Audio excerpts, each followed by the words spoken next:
شفنا الاشعه، شفنا شو ما طمنا. يا الله يا الله يا الله. ايه دكتور. بشر. سلامات، كل شيء ما بيك. شنو كل سلامات؟ فحوصاتك سليمه. سلامات شنو دكتور؟ ماكو شيء، كل شيء ما بيك. بعطيك 300 دولار اني. اي بابا، شنو 300 دولار؟ فحوصات غير. ما في شيء؟ كل شيء ما بيك. اذا تعطيني 300 دولار لوش يابا؟ ما طلع بيها شيء.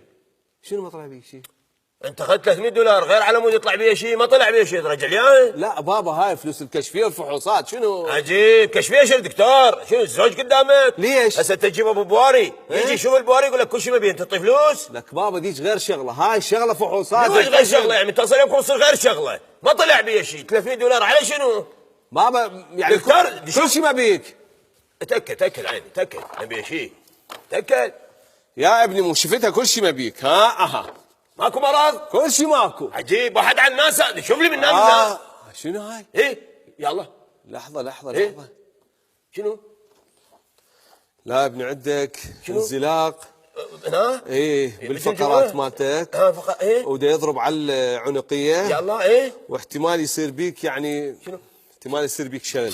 شلل طبعا لازم يصير. ايه فدير بالك لا تشيل ثقل. ماشي. لا لا زين لا ابني؟ يعني طلع عندي مرض. ايه طلع عندك مرض.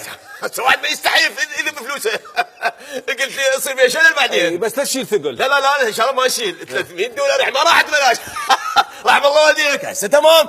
هسه قلت شنو زوج اني اعطي 300 ما يطلع عندي مرض. هسه ما متندم 300.